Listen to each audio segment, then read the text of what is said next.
Hi, thanks for joining me today for another edition of the Bell Video Blog. I am Eric Bjornstedt with Bell Performance. Today we're going to talk about mechanics. Specifically, we're going to talk about what are the 5 worst things you can hear from your mechanic. It's always good to have a great relationship with your mechanic. It's always good, in fact it's essential for you to know who you can trust and to have a good mechanic that you know is going to shoot straight with you, as opposed to being one of those ones that sees you coming and starts, looking at their bank balance, so to speak. Whether or not your mechanic is your friend, there are certain things that are more serious than not. And so we did a blog where we talked about, some things are better than others. You take your car in, your mechanic says, oh, you haven't changed your oil in a while, let's change your oil. Great, that's not going to cost you very much. But let's say you've had something catastrophic happen to your car. What are some of the worst things that you could hear from your mechanic? Well, let's talk about that. First of all, so number one is, he says, well, there's transmission fluid in the brake reservoir. Okay, so the average person might think, well, okay, they're both fluids, but of course, not as you probably well know, not all fluids are the same in the car. Sometimes people who change their own fluids, they might make a mistake. And they might accidentally do something like they might take transmission fluid and accidentally put it where the brake fluid should be. Now, the reason why that is not a good thing to have happen is that transmission fluid is like an oil. It's a petroleum product. However, brake fluid is not. Brake fluid is specially formulated to maintain the parts of the brake system, and there are a number of parts in the brake system. There are a lot of rubber seals that are very delicate. If you put transmission fluid into that system, the transmission fluid will attack those delicate seals, those delicate rubber seals in the braking system. Now, let's say that you accidentally put transmission fluid in there, and then you realize very suddenly, oh, I shouldn't have done that, and you don't use the braking system. Well, this is where you start getting to degrees of damage, and of course with mechanics it means degrees of cost. Let's say you didn't use the car. The mechanic will say, okay, well, that's good, you didn't pump the brakes, it didn't get all the way through the system, we're just going to have to replace your master cylinder. That's going to be X $100. However, if you, like probably what most people would do, you didn't realize you did it until a little bit later, you use the car, you pump the brakes, that transmission fluid is all the way through the system. Well, that means your entire system is going to have to be replaced. How much are you looking at? About $2,000, maybe more. So that's number one.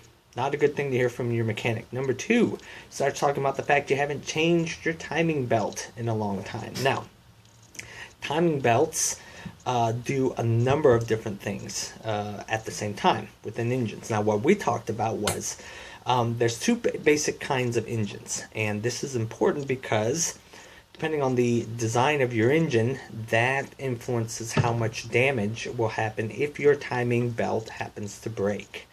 The 2 kinds, there's an interference model and a non-interference model type of engine. Now, the difference between the 2 is in how they're designed with respect to the position of the valves and how they open relative to the pistons. Now, an interference engine has valves that they open wider, and they open into the path of the pistons as they travel up. Now, they're designed to do that. The non-interference engine doesn't have that. They don't work in quite the same way. Now, to make a long story short, if the timing belt breaks and you have an interference model engine, what that's probably going to do, it's going to cause the piston to smash into the valves, and that's going to break a whole lot of stuff in the engine and be really, really expensive. If you have a non-interference engine where the valves aren't opening as widely with respect to where the piston is, if that breaks, well, then you probably just have to get a new belt. Cost you, $100, $200, however much it costs to get the belt and have them put it on. But if you've got an interference model engine, your timing belt breaks because you didn't change it for 150,000 miles, you've got, you've got smashed valves, pistons. I mean, you might be looking at a whole new engine if it's serious. So that's number two. Uh, when your mechanic says, your timing belt, how long was it since you changed it last? Well, you probably better start looking at your bank balance. Number three, if your mechanic starts saying, hey, you might want to remember which direction the jumper cables go. Now, jumping a car, for guys anyway, is something that's supposed to be maybe an innate skill, something that you're supposed to know how to do.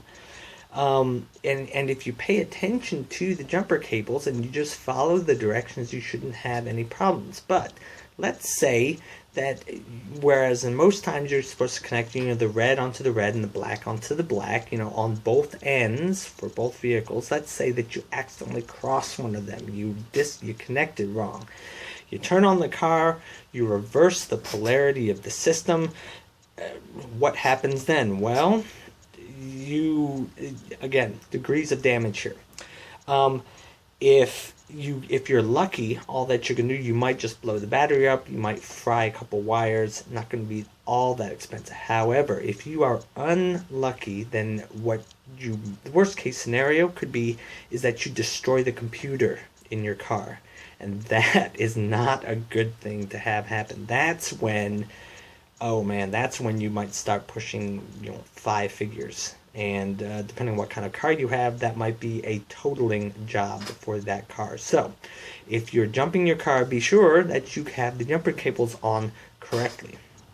Number 4, driving your car through water, taking your car for a swim. Well, not typically a good idea. What happens if you get too much water? Water gets up into the pistons in your car. What's the worst that can happen? Well, let's think about this. Water gets up into the pistons. Pistons go up, they compress air. Okay? Now, air is compressible. Water is completely different. It's not compressible. If you get water in your cylinders, you get steam in your cylinders that tries to be compressed. The piston's not going to win that battle. The piston, and that's going to bend some things that aren't supposed to be bent. It's going to break some things you don't want to break. That's going to be a very large engine repair job for you. So that's something to keep in mind if you get a little bit brave and decide, hey, I'm going to drive this lowrider car through this water puddle. What's the worst can happen? That, my friends, is the worst thing that can happen. So watch out for that. Last thing, oil. We've said many times in many blogs on the Bell blog that changing your oil regularly according to your manufacturer recommendations is the single best, most important thing you can do for the life and health of your engine. Now, let's say you forget this. You don't change your oil. Let's say you get an oil leak and all the oil leaks out of your car. Well, what's going to happen? Well, if your car loses lubrication, you're going to get seizing, you're going to get wear, you might even get a giant agglomeration of metal. Losing the oil pressure in your car, having the lubrication run out in your car, we don't need to talk in depth about why that's a bad thing. Everybody knows that it is. And if for some reason, whether it's through negligence or something, you don't know that something happens. You don't know that an oil seal catastrophically broke and all the oil leaked out. Nobody counts or expects these things to happen. Sometimes they just do. That's why it pays to keep track of your oil. Check your oil, change your oil regularly, because if you don't and you have a lubrication problem, that can definitely be one of the top 5 worst things that you could hear from your mechanic. So, review. We already said, all the oil leaked out of your car. That's number 1. You got water in your pistons. That's number 2. You connected your jumper cables wrong. That's number 3. Your timing belt wasn't changed, and now you got a big, expensive repair bill. That's number 4. And you accidentally put the wrong fluid in some place where it wasn't supposed to go, like the brake reservoir. That's number 5. Top 5 things that your mechanic can tell you. Top 5 worst things that your mechanic can tell you. That's what we have for today. Thanks for joining me for this edition of the Bell Video Blog. I'm Eric Bjornstead with Bell Performance. Check us out on the web at bellperformance.com and wefixfuel.com. I'll see you next time. Bye-bye.